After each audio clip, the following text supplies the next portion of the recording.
င်္ဂလာပါ Redmi 12ပါကျွန်တော်ဖုန်းလိုင်းမတက်တာလေးကိုပြင်မှာဖြစ်ပါတယ်လိုင်းမတက်ဘူးဆိုတော့ကျွန်တော်တို့အရင်ဆုံးစင်ကပ်ကိုထည့်ပြီးတော့စမ်းကြည့်မယ်နော်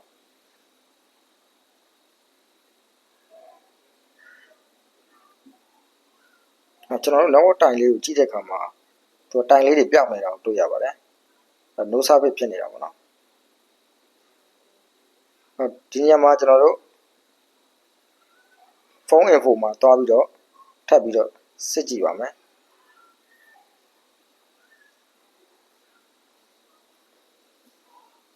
ဒါဆိုရင်ကျွန်တော်တို့ဖုန်း info ရောက်ပြီ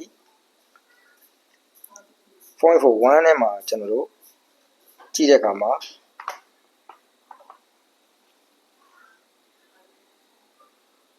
Five service ကအောက် service လို့ပြနေတာတွေ့ရပါတယ်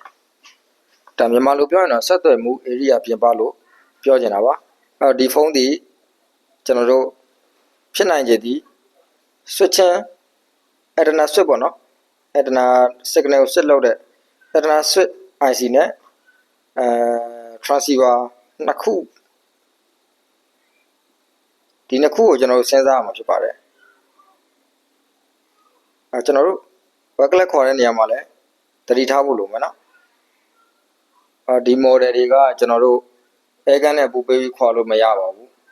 မတည်သေးတဲ့ညီရှိရင်လည်းဒါသတိထားလို့ရပါတော့ပြီးရင်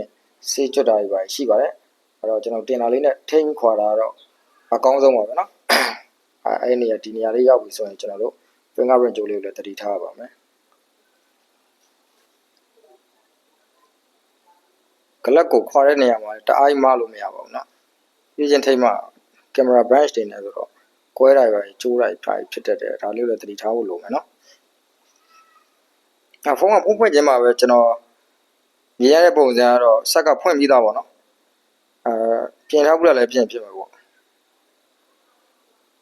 အထက်ကိုတစ်ချက်ဖွင့်ကြည့်မယ်ကျွန်တော် net တွေဖြုတ်မယ်တန်ရှင်းလုပ်မယ်ဒါ net တွေကျွန်တော်အကုန်ဖြုတ်လိုက်တော့မယ်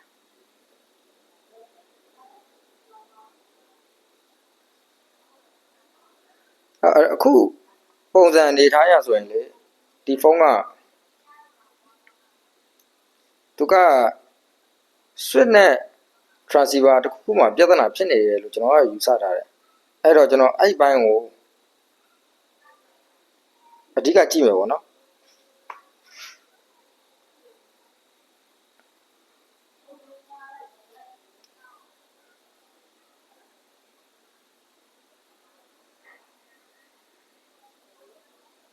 net တွေကျွန်တော်အကုန်လုံးကိုကျွန်တော်ဖြုတ်လိုက်ပြီကျွန်တော်ကြည့်အောင်တချို့ error တွေကတော့ဒီချာချာကိုလမ်းကြောင်းလိုက်ပြီးတော့ vote တွေပါရစားတေချာတိုင်းပြီးတော့ပြင်ရတယ်ပေါ့နော်နောက်ဝက်မှာပေါ့နော်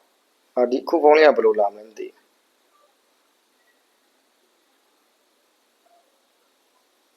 ကျွန်တော်လေသားကိုဖယ်လိုက်မယ် brain ဖယ်လိုက်တဲ့ချိန်မှာအသေးကြပါတယ်နောက်အုပ်စုကိုပြင်ထားတာမျိုးရှိတယ်ပေါ့နော်ဒါဆိုရင်ရှေ့မှာပြင်လာပုံလည်းရပါတယ်နော်ကျွန်တော်စစ်ကြည့်ရမှာပေါ့နော်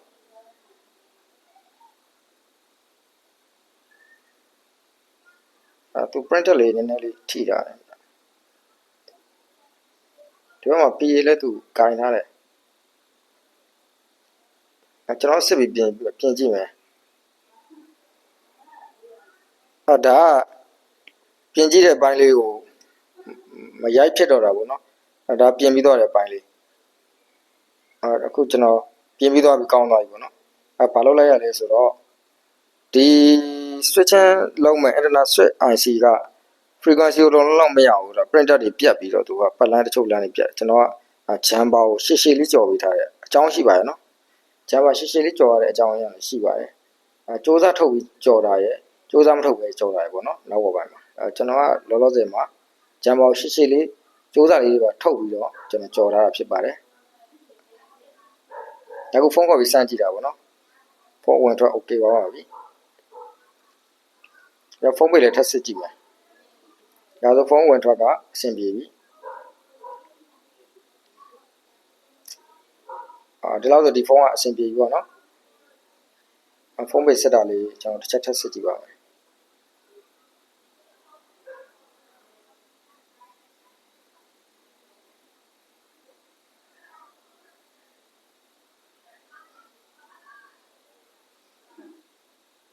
နည်းနည်းလေးတော့ကြားတယ်လို့ခံစားရတယ်ဗျနောက် frame နဲ့မတက်ထားလို့ဖြစ်မှာပေါ့နော်ဒီလောက်ဆို okay ပါပြီအားလုံးပဲကျေးဇူးပါ